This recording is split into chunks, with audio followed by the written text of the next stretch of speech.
Good afternoon, everyone. How are you?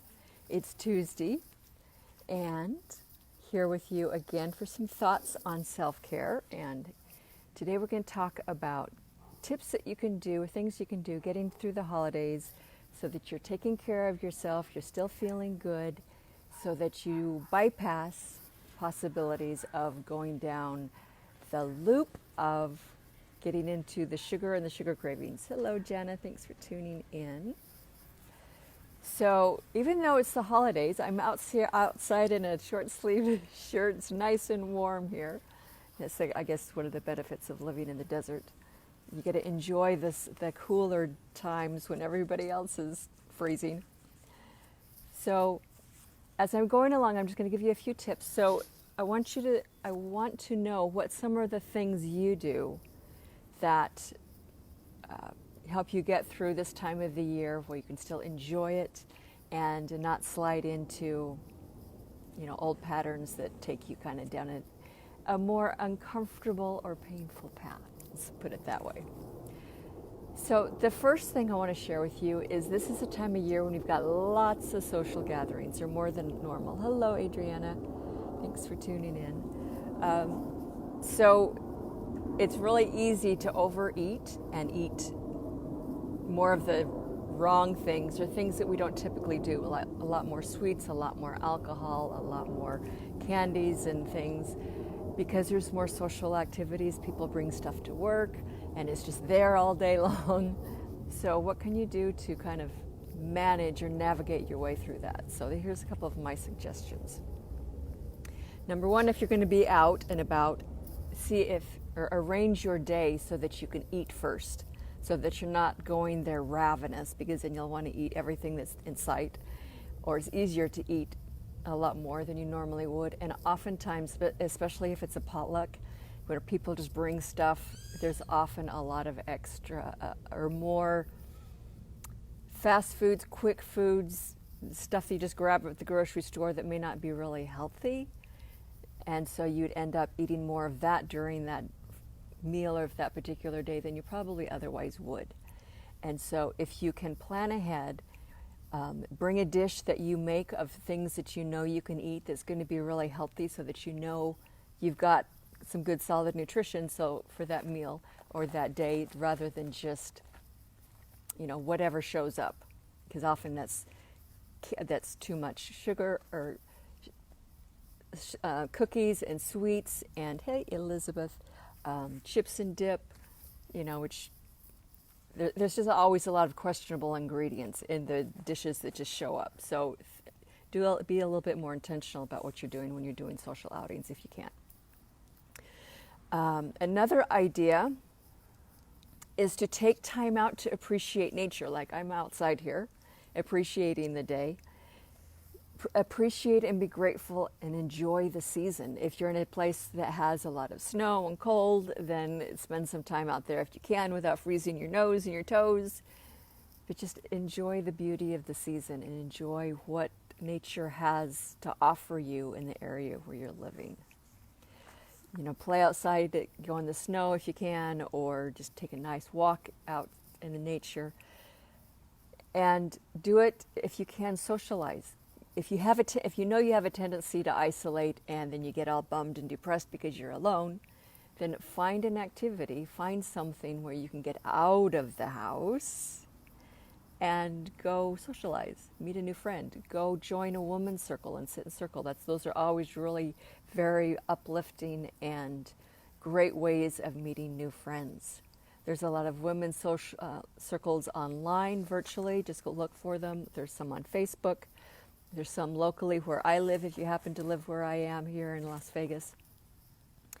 If not, though, just reach out to me. Drop me a note in the comments if you want some of the resources of Women's Circle that I know about, and I'm happy to send you some of that. So if you want a way to connect with women on a more meaningful level throughout the year, not just during the holidays, then that's a great way.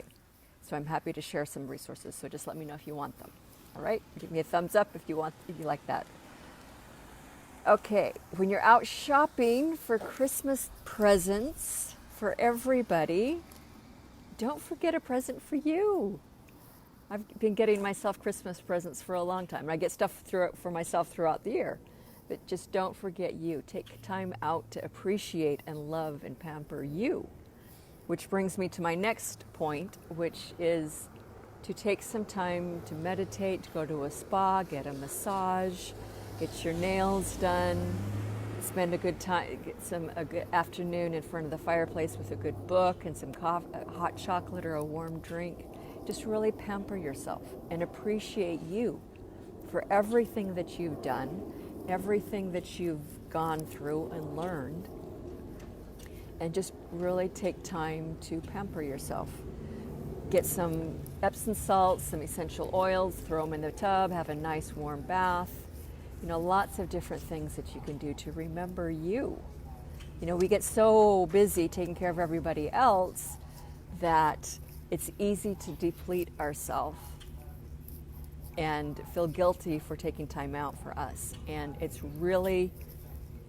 that's just a social conditioning and a belief that I think is extremely detrimental, especially for women, of feeling guilty for taking time for you or feeling like you have to be constantly giving to everybody else. It doesn't work. We all know that.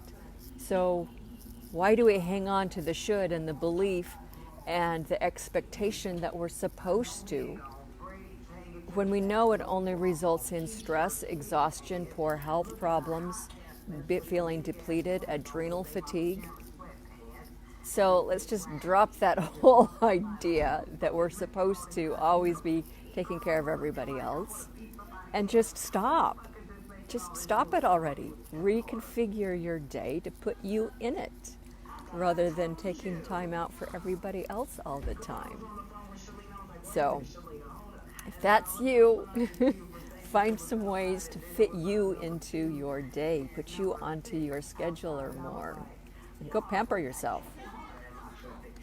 Another suggestion I have for you is to make sure that you stay well hydrated, getting lots of liquids, of juices, smoothies, teas, healthy drinks that don't have a lot of excess sugar, and like the energy drinks that God knows what the ingredients are in there, but they're not anything natural that your body can recognize, let alone use. Lay off the alcohol. Thanks, Elizabeth. It's so easy to overdo it with alcohol any time of the year, but especially during the holidays, and it just really wreaks havoc on your system, on your liver, on your digestion, everything.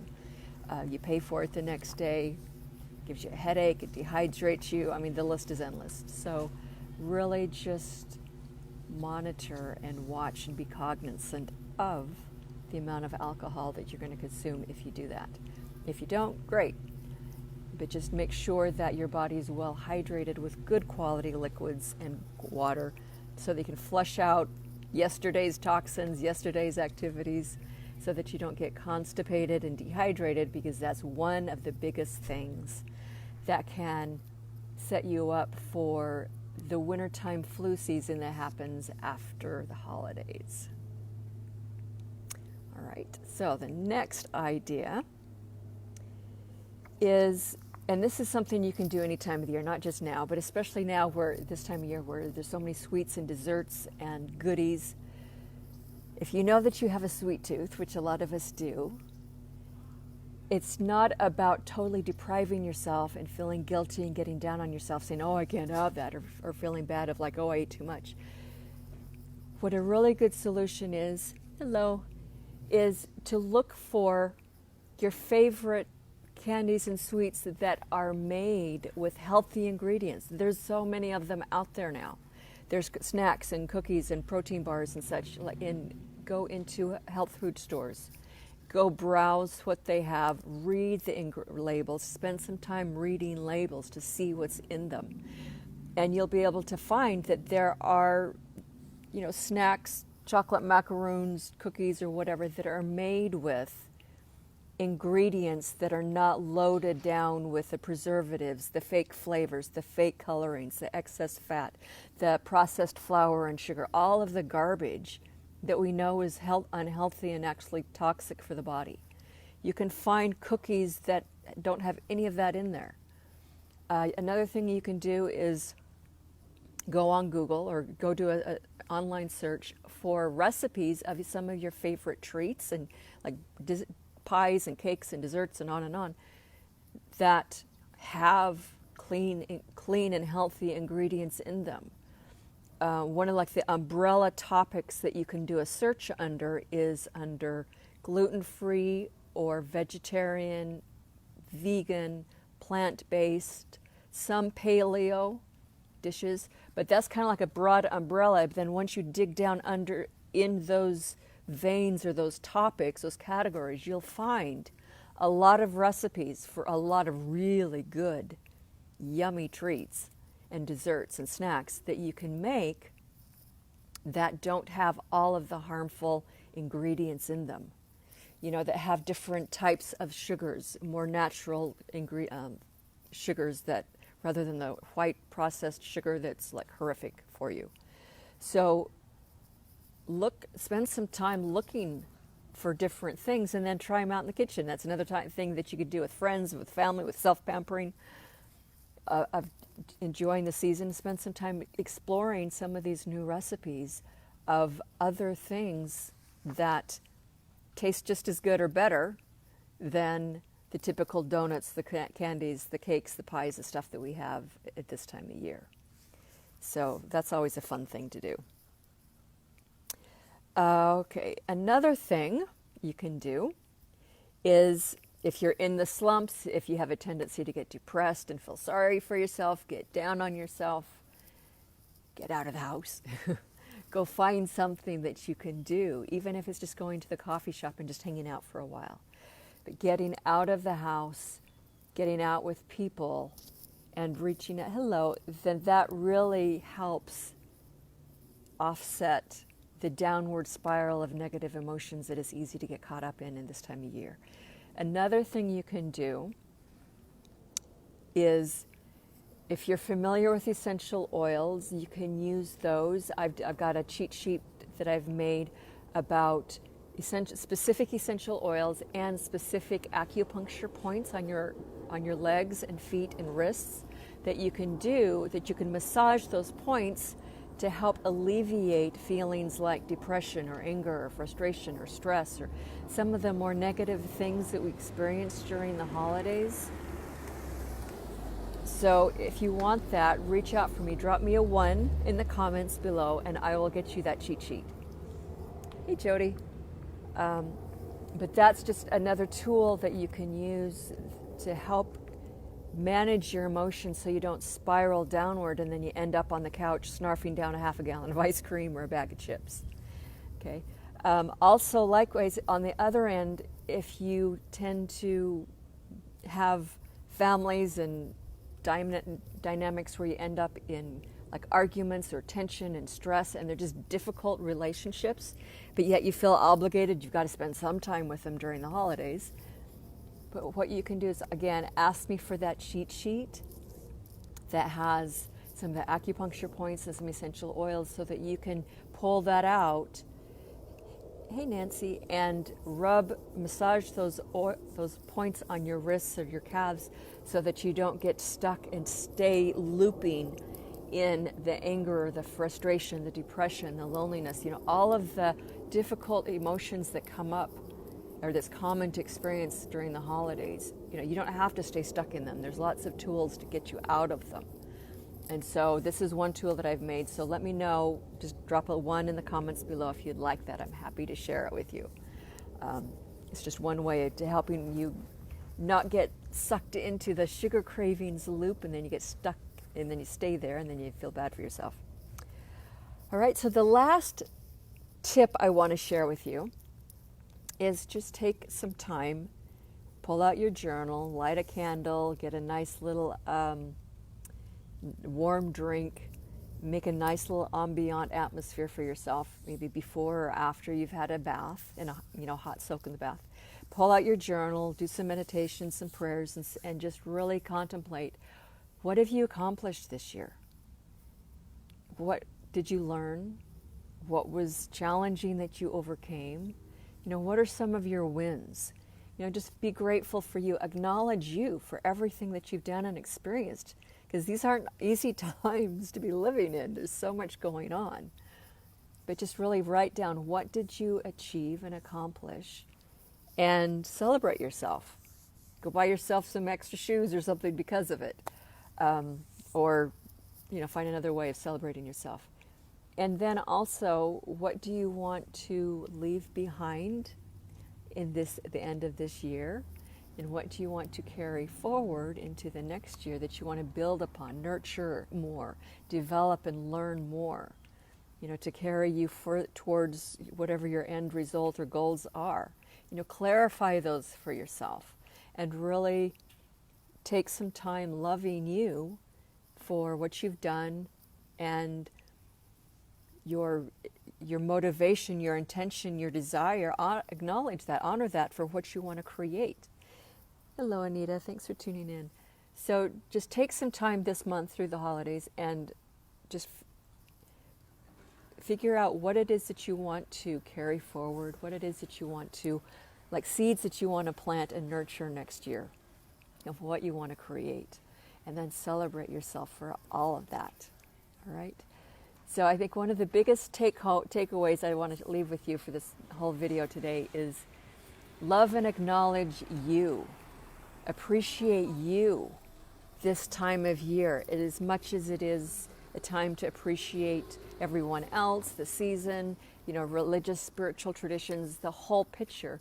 But don't leave you out of it. Include you in all of the celebrations and the gratefulness, the gratitude of what you've done, who you are, and what you're creating.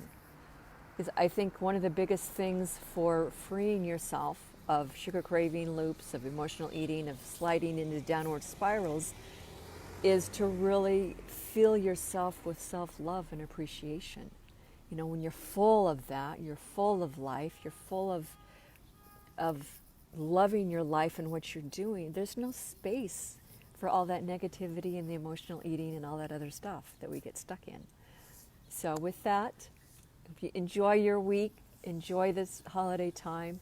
Let me know again in the comments. Just drop me a 1 if you want me to get that cheat sheet to you of the acupuncture points that you can massage on your wrist, your calves, your feet to help with neutralizing or moving through some of those more difficult emotions. And I'm happy to give it to you.